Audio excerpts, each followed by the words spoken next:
ఓం భగవాన్ శ్రీ సత్యసాయి సచ్చరిత్ర తపోవనము 10వ అధ్యాయము కాలాతీతాయ నమః. బాబా కాలాన్ని కుదించిన ఘట్టము. ప్రశాంతి నిలయములో వెనకటి రోజులలో సాకమ్మ అనే ఒక భక్తురాలు ఉండేది. ఆమె ఒకసారి సత్యసాయి బాబావారితో, స్వామి, కురుక్షేత్రములో ఒక ప్రక్క కౌరవులు విశేషమైన సేనా బలంతో యుద్ధం చేయటానికి సిద్ధంగా ఉంటే, ఆ సమయంలో కృష్ణుడు అర్జునునికి 700 శ్లోకాలు భగవద్గీత చెప్పటం ఎలా సాధ్యమైంది? కృష్ణుడు ఆ విధంగా చెప్తుంటే అర్జునుడు వింటుంటే శత్రువులు ఎలా ఊరుకున్నారు అని అడిగింది. స్వామి వెంటనే సమాధానం చెప్పలేదు. ఆ రోజు సాయంత్రం స్వామి భక్తుల్ని తీసుకొని చిత్రావతి ఇసుకలో విహరించడానికి వచ్చారు. భక్తులంతా స్వామి చుట్టూ చేరారు. వారిలో సాకమ్మ కూడా ఉంది. స్వామి తమ దివ్యహస్తాన్ని ఇసుకలోకి పోనిచ్చారు. అందరూ ఆసక్తిగా చూస్తున్నారు. ఆ ఇసుకలోంచి 1 అడుగు పొడవు, 1 అడుగు వెడల్పు, ఆ ఇసుకలో నుంచి 1 అడుగు పొడవు, 1/2 అడుగు వెడల్పు గల ఒక తెల్లని దంతం బొమ్మను మెల్లగా బయటకు తీశారు స్వామి.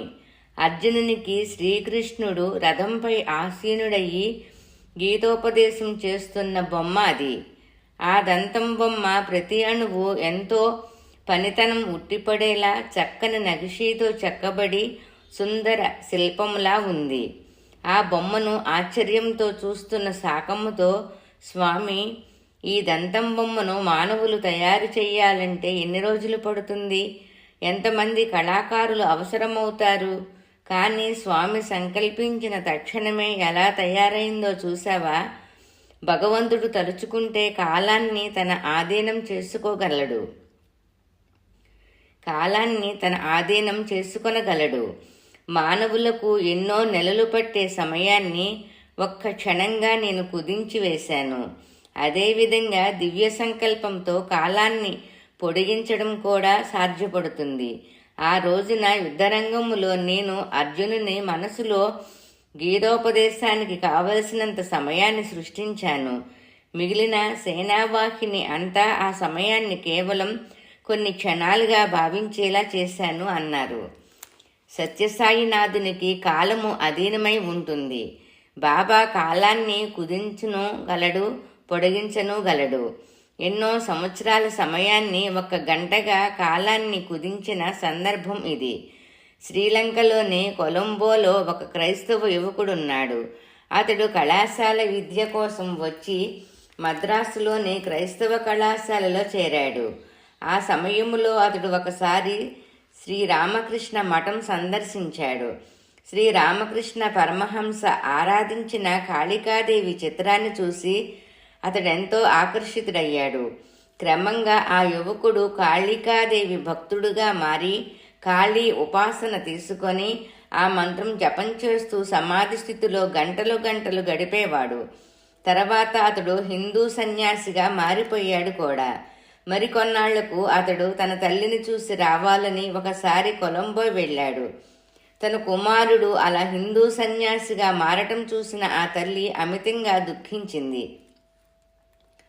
తన కుమారుడు వైవాహిక జీవితానికి ఇష్టపడటం లేదని గ్రహించి తల్లి అందుకు సమ్మతించింది. కానీ హిందూ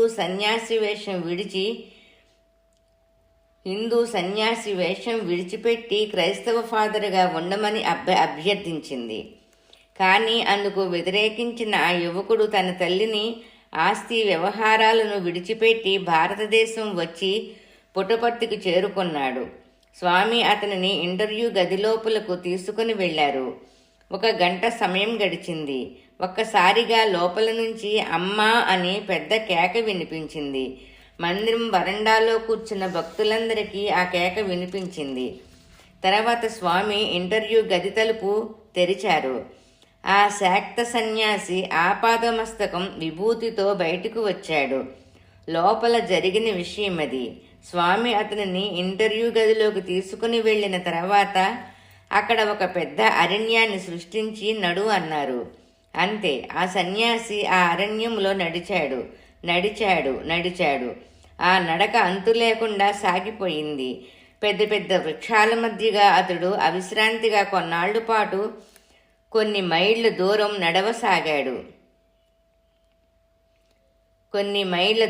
నడిచిపోసాగాడు. కొన్ని సంవత్సరాలు జరిగిపోయాయి. అప్పుడు స్వామి ఆగు, వెనక్కి తిరిగి చూడు అన్నారు.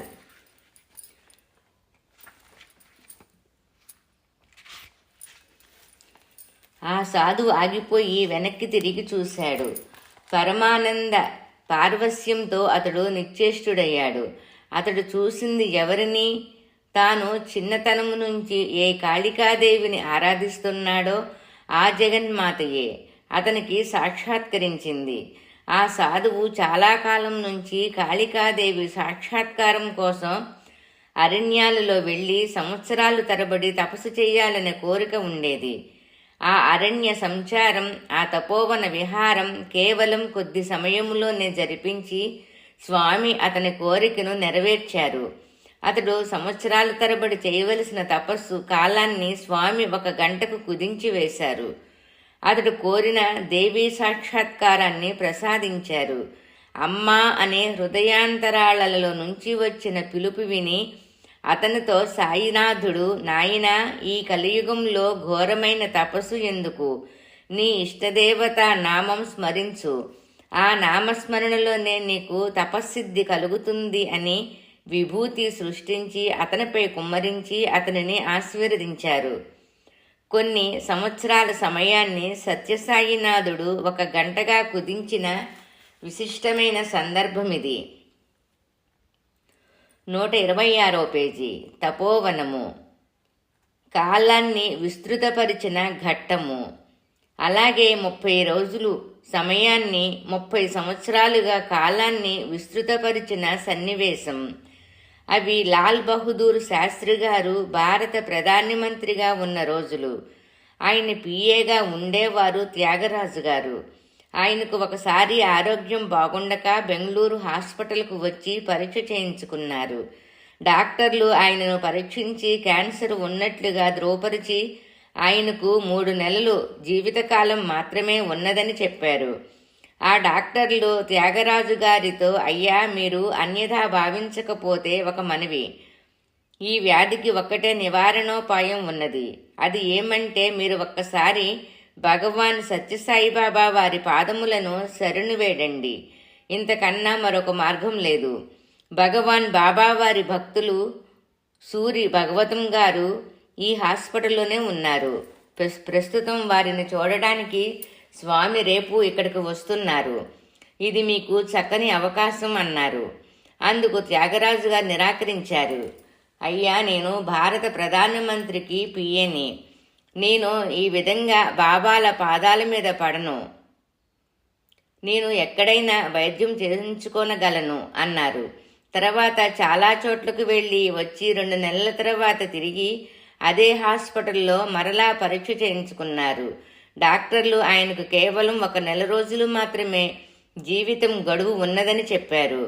భయభ్రాంతుడైన త్యాగరాజు గారు పుట్టపర్తి ఎక్కడున్నది అని సంప్రదించి పుట్టపర్తి చేరుకున్నారు. కరుణాంతరంగుడైన సత్యసాయి భగవానుడు దర్శనం ప్రసాదిస్తూ దగ్గరికి వచ్చి క్యాన్సరా అన్నారు. త్యాగరాజు గారికి దుఃఖం పొంగి పొరిలింది. అశ్రు బిందువులతో స్వామి పాదపద్మాలపై పడ్డారు. స్వామి విభూతి సృష్టించి ఇచ్చి తినమన్నారు. ఆ విధంగా 3 రోజులు ఇచ్చి 3వ రోజున క్యాన్సర్ క్యాన్సిల్ అన్నారు. సత్యసాయి పరమాత్ముడు. తర్వాత పరీక్ష చేయించుకుంటే క్యాన్సర్ చిహ్నాలే కనిపించలేదు. ఇది జరిగి 30 సంవత్సరాలు పైగా కావస్తున్నది. మొన్నటి వరకు సనాతన సారథి ఆఫీసులో పనిచేసి ప్రస్తుతం క్యాంటీన్లో సేవ చేస్తూ స్వామి అనుగ్రహాన్ని చొరగొంటున్నారు త్యాగరాజు గారు. సత్యసాయినాథుడు 30 రోజుల్ని 30 సంవత్సరాలుగా పైగా కాలాన్ని విస్తృతపరిచిన విశిష్టమైన ఘట్టమిది. భగవాన్ బాబాకు కాలము ఎప్పుడూ అధీనమై ఉంటుంది. అందుకే స్వామి సహస్రనామాలలో కాలాయ నమః, కాలకాలాయ నమః, కాలాంతకాయ నమః, కాలస్వరూపాయ నమః మున్నగు పేర్లు కనిపిస్తాయి. తపోవనము 127వ పేజీ. కాలము ప్రదేశము ఏదీ నన్ను బంధింపజాలదు. భగవాన్ బాబా ఒకసారి వెంకటగిరి వెళ్ళి తిరిగి ప్రశాంతి నిలయం రాబోతుండగా నిలయములో నివాసమున్న ఒక వృద్ధురాలు తన స్వగ్రామమైన వాయిల్పాడు వెళ్ళింది. బాబా వెంకటగిరి నుంచి ప్రశాంతి నిలయం వచ్చే మార్గంలోనే ఆమె గ్రామం ఉంది. అందువల్ల స్వామి వచ్చేటప్పుడు స్వామిని తన ఇంటికి ఆహ్వానించి ఆతిథ్యం ఇవ్వాలని ఆమె ఉద్దేశం. స్వామి అక్కడ నుంచి బయలుదేరే రోజు తెలుసుకొని ఆమె తన గ్రామం దగ్గర రోడ్డు ప్రక్కనే స్వామి కారు ఎప్పుడు వస్తుందా అని ఎదురు చూస్తూ నిలబడింది. కొంతమంది మనుష్యులను కూడా రాత్రి పగలు నియమించింది. ఎంత సమయం గడిచినప్పటికీ స్వామి కారు ఆ మార్గంలో రానే లేదు. పైగా స్వామి ప్రశాంతి నిలయం చేరారనే వార్త విని ఆమె నిలయం చేరుకున్నది. ఆ సమయంలో బాబా మొదటి అంతస్తు వరండాలో నిలబడి క్రింద నిలబడ్డ వారితో మాట్లాడుతున్నారు. అప్పుడు ఆ వృద్ధురాలు గబగబా వచ్చి పెద్దగా, స్వామి, మా వాయుల్పాడు గ్రామం దగ్గర నేను మా మనుషులు నిలబడి ఉన్నాము. మీ కారు మా గ్రామం మీదుగా ఎప్పుడు వచ్చింది? మేము రాత్రి పగలు అక్కడ ఎదురు చూస్తూనే ఉన్నాము. ఆ దారిలో ఏ కారు రాలేదు. మీరు ఎలా వచ్చారు అన్నది. అప్పుడు స్వామి ఆమె స్థితిని చూసి పకపకా నవ్వారు. అందరూ అలాగే మేడపైనున్న స్వామిని చూస్తున్నారు. అంతలోనే ఆ నవ్వు వారి ప్రక్కనే వినబడింది. స్వామి మేడ మీద కాక క్రింద వారి ప్రక్కనే నిలబడి నవ్వుతున్నారు. మేడపైనున్న స్వామి క్రిందకు ఎప్పుడు ఎలా వచ్చారో ఎవరికీ అర్థం కాలేదు. చూడు, అక్కడ నుంచి ఇక్కడకు ఎలా వచ్చానో చూశావు కదా. ఇలా నేను చేయగలిగినప్పుడు నా కారు నేను మీకు కనబడకుండా మీ గ్రామాన్ని దాటి రాలేమా? కాలము ప్రదేశము ఏదీ కూడా నన్ను బంధించజాలదు అన్నారు భగవాన్ బాబా. తపోవనము 128వ పేజీ. అనేక రూపాయ.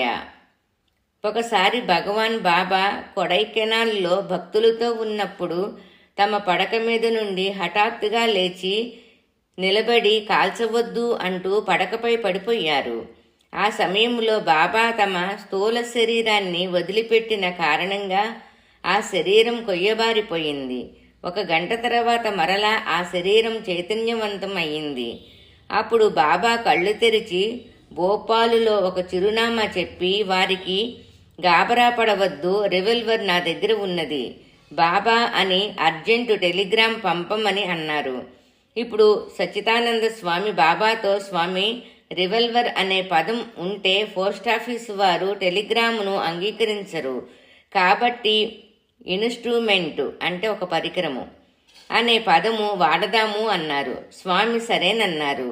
టెలిగ్రామ్ పంపడం జరిగింది. కానీ భక్తులకు అసలు ఏమి జరిగిందో తెలియలేదు. 4 రోజుల తర్వాత భోపాల్ నుంచి ఒక జాబు వచ్చింది. ఆ జాబును భక్తులకు ఇయ్యంగా భక్తులు దానిని చదివి విషయమంతా తెలుసుకొని ఆశ్చర్యానందాలను పొందారు. ఆ విషయం ఇది. భోపాలులో ఒక సైనికాధికారి ఉన్నాడు. అతడు 2వ ప్రపంచ యుద్ధంలో పాల్గొని పేరు పొందినవాడు. కానీ అక్కడ జరుగుతున్న ఆ రాష్ట్ర పునర్నిర్మాణ కార్యక్రమాలలో సర్వ సైన్యాధికారులు క్రొత్తవారికి ఎక్కువ ప్రాముఖ్యమునిచ్చి పాతవారిని నిరాదరించడం వల్ల ఆయనకు జీవితం మీద విరక్తి కలిగింది. ఆ సమయములో ఆయన భార్య పుట్టింటికి వెళ్ళి ఉన్నది. అందువల్ల ఆ సమయములో తనను ఓరడించేవారు కూడా ఎవరూ లేకపోవడంతో ఆ ఆఫీసర్ ఆత్మహత్య చేసుకొనడానికి సిద్ధపడ్డాడు. రివల్వర్ సరిగా ఉన్నది లేనిది చూడటానికి ముందు ఒకసారి పేల్చి చూశాడు. పేలింది. 2వ కాల్పుతో తన ప్రాణం తీసుకొనబోతుండగా ఇక్కడ కొడైకెనాల్లో స్వామి కాల్చవద్దు అని బిగ్గరగా అరిచారు. వెంటనే అక్కడ భోపాలులో ఆ ఆఫీసరు ఇంటి గది తలుపు తెరవబడింది. ఎదుట కాలేజీలో తనతో కలిసి చదువుకున్న ప్రాణ స్నేహితుడు, అతని భార్య, వెనక ట్రంకు పెట్టె మోసుకు వచ్చిన కూలీ ఉన్నారు. ఆ మిలిటరీ ఆఫీసరు వారిని చూడగానే గబగబా గదిలోకి వెళ్లి రివల్వర్ దాచిపెట్టి స్నేహితునికి ఆతిథ్యం ఇవ్వటం కోసం నవ్వుతూ ఎదురు వచ్చాడు. ఆ స్నేహితుడు అతనితో కాలేజీల్లో చదువుకునే రోజుల్లోనే విషయాలు మాట్లాడుతూ ఆనందం కలిగించాడు. మధ్య మధ్య అతని భార్య కూడా మాట్లాడుతూ ఆ అధికారికి ఆనందం కలిగించింది. క్రమంగా ఆ మిలిటరీ ఆఫీసర్ దుఃఖం పోయింది. ఇంతలో ఆ అధికారి ఇంట్లో ఆతిథ్యం ఇవ్వటానికి గృహిణి ఇంట లేకపోవటం తెలుసుకొని వారు అక్కడి నుంచి మరొక స్నేహితుని ఇంటికి వెళదామని, మరొకసారి తప్పక వస్తామని ఎంతో బలవంతం చేసినా వినకుండా బయలుదేరారు. వారు ముగ్గురు వెళ్లిన తర్వాత ఆ మిలిటరీ ఆఫీసర్ గదిలోకి వెళ్లి చూస్తే ఆ రివాల్వర్ కనిపించలేదు. ఎంత వెతికినా దొరకనే లేదు. ఇంతలో అతనికి సత్యసాయి బాబా గుర్తుకు వచ్చారు. ఇదివరలో అతడు పుటపర్తి వచ్చి బాబాను దర్శించుకున్నాడు. అతని భార్య బాబా భక్తురాలు. అందువల్ల ఇది బాబా లీల ఏమో అనుకున్నాడు. వెంటనే ఇంటికి తాళం వేసి ఆ వచ్చిన స్నేహితుని కుటుంబం చెప్పిన అడ్రస్కు వెళ్లి విచారిస్తే తమ ఇంటికి ఎవరూ రాలేదని ఆ ఇంటి యజమాని చెప్పాడు. ఇంటికి తిరిగి రాగా అప్పుడే టెలిగ్రామ్ వచ్చింది. గాబరా పడవద్దు, ఆ పరికరం నా దగ్గర ఉన్నది బాబా అని కొడైకెనాల్ నుంచి వచ్చిన ఆ అర్జెంటు టెలిగ్రామ్ చూసి అతడు పశ్చాత్తాపం చెంది బాబావారికి కృతజ్ఞతాసూచకంగా జరిగిన విషయమంతా వ్రాయిగా అప్పుడు బాబా భక్తులకందరికీ జరిగిన సంఘటన పూర్తిగా తెలిసింది. తన భక్తుణ్ణి రక్షించడం కోసం సత్యసాయి భగవానుడు 3 రూపాలను ధరించి వెళ్లి అతనిని ఆపద నుంచి కాపాడిన విశిష్టమైన సంఘటన ఇది. కాలం స్వామికి అధీనమై ఉంటుందనే విషయం కూడా మనకి స్పష్టమవుతుంది. బహుశ్యాం అంటే ఇదే. 130వ పేజీ. తపోవనము. ఆశ్చర్యం కలిగించే లీల. సుమారుగా 1988వ సంవత్సరం ప్రాంతాలలో జరిగిన సన్నివేశమిది. బెంగళూరులో స్వామి కాలేజీ హాస్టల్లో 1400 మంది విద్యార్థులున్నారు. ఒకరోజు రాత్రి సత్యసాయినాథుడు ఆ హాస్టల్కు వచ్చారు. విద్యార్థులంతా చాలా ఆనందంగా గబగబా స్వామి సన్నిధికి వచ్చి నిలబడ్డారు. స్వామిని చూస్తూ వారంతా అలా ఆనందంగా ఉన్న సమయంలో కరెంటు పోయింది. అప్పుడు స్వామి నిదానంగా ముందుకు నడిచి అక్కడ నిలబడిన విద్యార్థితో మెల్లగా, అతుల్, నీకు ఒకటి ఇస్తాను, చెయ్యి పట్టు అన్నారు. అతుల్ అనే ఆ విద్యార్థి చెయ్యి ముందుకు చాచాడు. స్వామి అతని చేతిలో ఒక లడ్డూ పెట్టారు. అప్పుడు స్వామి అతనితో మృదువుగా మెల్లగా, ఎవరికీ చూపించకు, చెయ్యి వెనక్కి పెట్టుకో అన్నారు. అతడు చెయ్యి వెనక్కి పెట్టుకున్నాడు. ఇంతలో కరెంటు వచ్చింది. లైట్లు వెలిగాయి. అతుల్ చూశాడు. ఆశ్చర్యం కలిగించే విధంగా మొత్తం 1400 మంది విద్యార్థులు తమ చేతులు వెనక్కి పెట్టుకుని ఉన్నారు. అందరి చేతుల్లోనూ లడ్డూలు ఉన్నాయి. అది స్వామి అంటే. ఆశ్చర్యంతో దిగ్భ్రాంతులము కావటమే కానీ వ్యాఖ్యానించటానికి వాక్కు మనసులకు శక్తి ఎక్కడిది. యతో వాచో నివర్తంతే అప్రాప్య మనసా సహా అన్నారు. అందుకే ముద్దనహళ్లిలో పుటపర్తి నుంచి బెంగళూరు వెళ్లే దారిలో ముద్దానహళ్లి దగ్గర స్వామి స్కూలు ఒకటి ఉంది. 1993 ఫిబ్రవరి నెలలో ఆ పాఠశాల వార్షికోత్సవం జరుగుతున్నది. ఆ పాఠశాల వార్షికోత్సవం జరగబోతున్నది. ఆ ఉత్సవానికి అతడి ఉపాధ్యాయులు, విద్యార్థులు పుట్టపర్తి వచ్చి స్వామిని ముద్దానహళ్లి రమ్మని ఆహ్వానించారు. స్వామి తప్పకుండా వస్తానని చెప్పారు. అందరూ స్వామి కోసం ఎదురు చూశారు. స్వామి రానే లేదు. సాంస్కృతిక కార్యక్రమాలు, పిల్లల నృత్యాలు మొదలైనవి జరిగాయి. కార్యక్రమాలన్నీ పూర్తి అయ్యాయి.